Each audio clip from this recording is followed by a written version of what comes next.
યાત્રાધામ અંબાજી ખાતે ભરાનાર 7 દિવસીય ભાદરવી પૂનમના મેળામાં લાખો પદયાત્રીઓ ઉમટી પડવાના છે।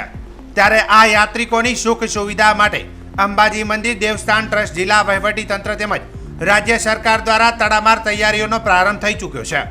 આગામી 12 સપ્ટેમ્બરથી 18 સપ્ટેમ્બર સુધી શક્તિપીઠ અંબાજી ખાતે ભાદરવી પૂનમનો મહામેળો યોજાનાર છે।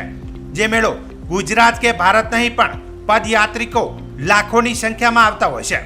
તેઓ વિશ્વભરનો આ સૌથી મોટો મેળો માનવામાં આવે છે। મેળાને હવે ગણતરીના દિવસો બાકી રહેશે, ત્યારે તમામ વહીવટીતંત્ર કામે લાગી ગયું છે। જ્યારે અંબાજી મંદિર સામેનો હાઈવે માર્ગને સિંગલ પટ્ટી રોડ કરી દેવામાં આવશે, જે એક માર્ગ પર દર્શનાર્થીઓ તો બીજા માર્ગ પર પદયાત્રી અને વાહનો માટે રહેશે। આ મેળામાં 3 જગ્યાએ વિશાળ નિઃશુલ્ક ભોજન ભંડારા કક્ષ ઊભું કરાશે। 350 સીસીટીવી કેમેરાથી મેળા ઉપર નિગરાની રખાશે। લાઈવ સ્ટ્રીમ માટે 12 ઉપરાંત LED પ્રોજેક્ટ લગાવવામાં આવશે।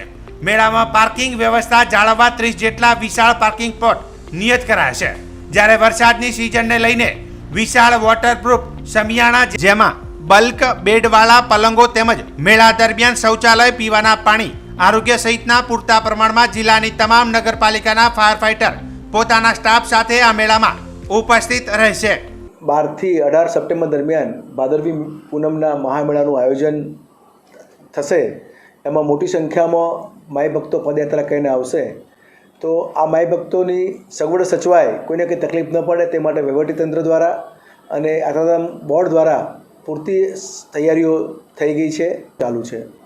યાત્રિકો માટે વિસામા, ટોયલેટ્સ, પીવાના પાણી માટેની સગવડ, ડ્રિંકિંગ વોટર માટેની સગવડ અને એમના નિઃશુલ્ક અંબાજી વિસ્તારમાં 3 જગ્યાએ મંદિર તરફથી નિઃશુલ્ક ભોજનની વ્યવસ્થા પણ આપણે થશે। આ વખતે આપણે અંબાજીમાં લગભગ 350 સીસીટીવી કેમેરા આપણે મૂકીશું નિગરાની માટે।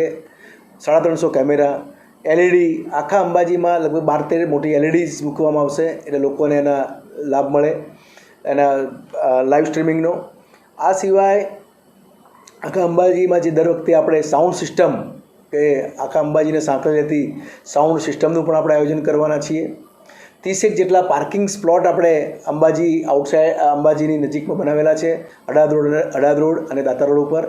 તમામ જે વિસામાં બનશે એને આપણે શેલ્ટર હોમ, એટલે રેસ્ટ શેલ્ટર કહીએ, તો તમામ રેસ્ટ શેલ્ટર આપણે વોટરપ્રૂફ આખા બનાવવામાં આવશે। અને ત્યાં લગભગ એમાં બંક બેડ, યાત્રાધામ વિકાસ બોર્ડના મદદથી આપણે બંક બેડ, 2 માળના પલંગ હોય અને લોકો રહી શકે। 500-600 લોકો એક જગ્યાએ એમાં રેસ્ટ કરી શકે। એમાં ટોયલેટ, બાથરૂમ, પાણી, પીવાનું પાણી, તમામ સુવિધાઓથી એ સમિયાણા યુક્ત રાખવામાં આવશે। ફાયર સેફ્ટી માટે પણ પૂરતી વ્યવસ્થા આપણી તમામ નગરપાલિકાઓની ટીમો અહીંયા કાર્યરત રહેશે। ફાયર સેફ્ટી માટે એક આપણે આપાતકાલીન વ્યવસ્થા આખું એક જિલ્લાની એક કમિટી બનાવેલી છે માનનીય કલેક્ટર સાહેબના આદેશથી, અને એ કમિટી દ્વારા રાઉન્ડ ધ ક્લોક વ્યવસ્થા રહેશે। વત્તા 12થી નગરપાલિકાઓના પણ ફાયર ફાઇટર્સ અને અન્ય સુવિધાઓ આવશે, અને એના માટે સ્ટેન્ડ બાય રાખવામાં આવશે।